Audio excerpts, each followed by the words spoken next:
ભાવનગરના કોળિયાક ગામના મુકેશ ડાભીએ સ્વાસ્થ્ય વિભાગની ફરજ બજાવવાની સાથે ફૂટબોલ રમતા રાષ્ટ્રીય સ્તરે ગુજરાતનો ડંકો વગાડ્યો છે। કોઈ મોંઘા તાલીમ કેન્દ્રમાં જવાને બદલે તેઓએ પોતાના ખેતરમાં જ રાત દિવસ પરસેવો વહાવીને આ સિદ્ધિ મેળવી છે। મારો ગોલ છે કે હું ઇન્ટરનેશનલ માટે ક્વોલિફાય છું જ તે ગયા વર્ષે પણ ક્વોલિફાય હતો જ તે પરંતુ આ વખતે હું મારું ક્વોલિફાય છે અને હું એશિયન ગેમમાં રમવા જઈશ એ મારી ખાતરી છે। યુવાઓનો માટે હું કહું તો કોઈ પણ ગેમ રમવી હોય તો ફિઝિકલ ફિટ રહેવું પહેલાં તો અગત્યનું છે।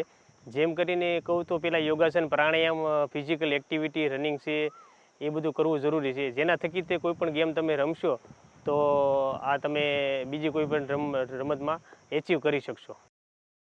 એ અમે એની સતત મહેનત પ્રેક્ટિસ અને એની ધગશ અને ઉપર અમારા બધાને થોડો સહકાર થોડો મળ્યો છે, પણ એની મહેનત વધારે કામ લાગી ગઈ છે। અગાઉ કબડ્ડી અને શૂટિંગના ખેલાડી રહી ચૂકેલા મુકેશ ડાભી વર્ષ 2024માં ફૂટબોલ તરફ પડ્યા હતા। આર્થિક સંકડામણના કારણે મોંઘી સ્પોર્ટ્સ કિટ ખરીદવાના બદલે તેઓએ જાતે જ લાકડાના દેશી સાધનો તૈયાર કર્યા હતા।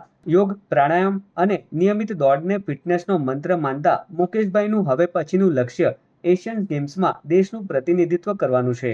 હું ગુજરાત સરકારને પણ ખૂબ અભિનંદન પાઠવીશ, કારણ કે ખેલ મહાકુંભ જેવી સ્પર્ધાઓનું આયોજન કરીને ગ્રામ્ય કક્ષાએથી જે બાળકોને આપણે આગળ લઈ જવા છે તેની માટે પ્રોત્સાહન મળે છે। એનું આપણું ઉત્તમ ઉદાહરણ મુકેશભાઈ ડાભી છે, જેમણે ગુજરાત સરકારમાં સાથે સાથે નોકરી કરી રહ્યા છે MPSWમાં હેલ્થ વિભાગમાં, અને સાથે સાથે ખેલ મહાકુંભ જેવી રમતોમાં ભાગ લઈને પણ ખૂબ સારી સ્પર્ધાઓમાં ભાગ લઈ અને સારું પ્રદર્શન કરી રહ્યા છે।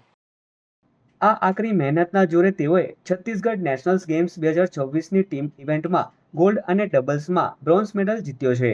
એટલું જ નહીં, તેઓએ તાલીમ આપેલા 11 ગ્રામીણ ખેલાડીઓમાંથી 9 યુવાનોએ પણ નેશનલ મેડલ મેળવ્યા છે। ખેલ મહાકુંભ જેવા મંચના કારણે જ આજે આવી ગ્રામીણ પ્રતિભાઓ દેશ સમક્ષ આવી રહી છે અને દેશનું ગૌરવ વધારી રહી છે।